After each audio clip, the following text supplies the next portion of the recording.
All right, so Thursday here for my Regents people. What I'm gonna do is I'm going to, let's see, I was just looking at this.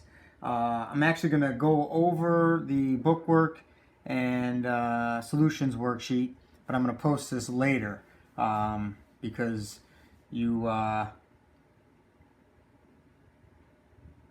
I don't think it's due till later. I forget what I wrote. But so anyways, the book work here for Henry's Law. So the equation is S1 over P1 equals S2 over P2.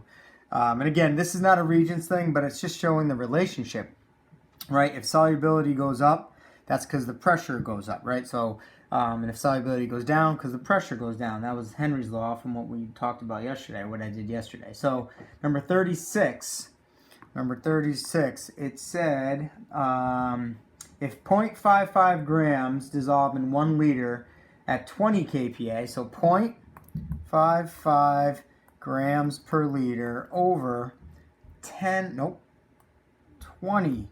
kPa, it wants to know the pressure on the solution was reduced. I'm sorry. How much will dissolve at 110? So if this is 110 kPa, how much will dissolve? So we can dissolve 0.55 in a liter at 20. Well, if we increase the pressure, so if you watched that video the other day, it pushes that piston down. So if the pressure above the solution is increased, you should have a greater number of particles pushed into that solution, kept in the solution. So we would cross multiply 0.55 times 110. I get 60.5, so 60.5 equals 20x divided by 20 divided by 20. So divide by 20, and I would get 3.03 grams per liter. So yes, solubility goes up at higher pressure. That makes sense. So that was 36. 37. This time wants to know, let's see here. A gas has a solubility of 0.66 grams per liter and at 10 atm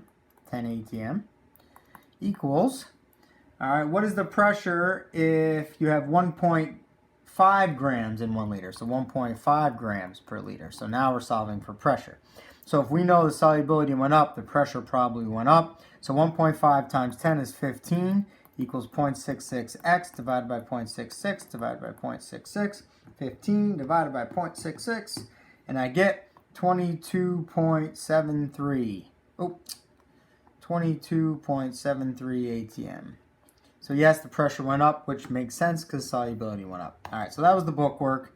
Now, as far as that worksheet is concerned here, let me close this so I don't get confused.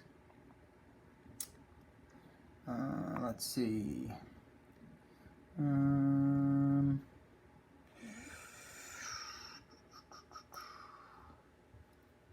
Okay, so this worksheet here. All right, here we go. So let me zoom in on this here. All right, so I will take a picture of this with this guy here.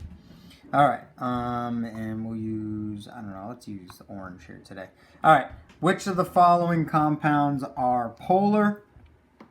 So polar covalent here would be NH3, H2O, and that's it. That's it.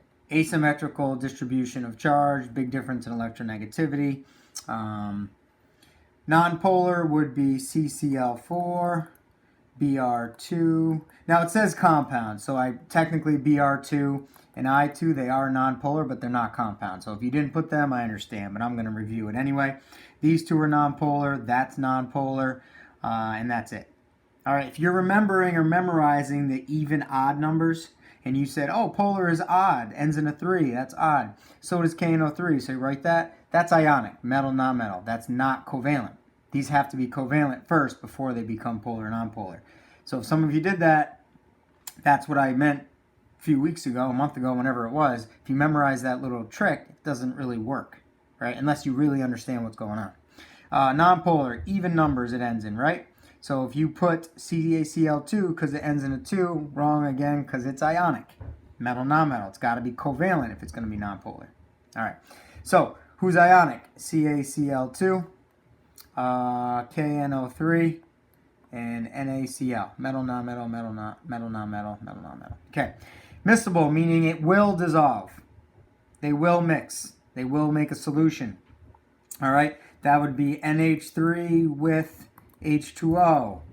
Those two together will be miscible. Liquids and CCl4 with Br2. Those two will also mix with each other. Liquids, right? Two liquids. All right. And who will not be miscible? So if I try and put H2O with CCl4 or Br2, they will not mix. If I try and put NH3 with CCl4 or Br2. Sorry, that's really messy. So basically, mix these up. If I try and take these two nonpolar and mix them with the polar, it won't work. If I take the two polar and try and mix with the nonpolars, it won't work. Okay, so there's that. And now down here, we're drawing salt in water. I mean, we've done this so many times. I'm kind of getting tired of doing it as well. You probably are too. Let's make this small. Na plus, Cl minus. All the hydrogens are going to face Cl minus. It's hard for me to draw that. All the oxygens are going to face Na. So the hydrogens are facing away. And then all the oxygens here.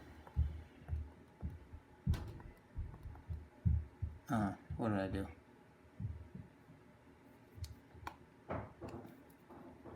I just didn't. There we go.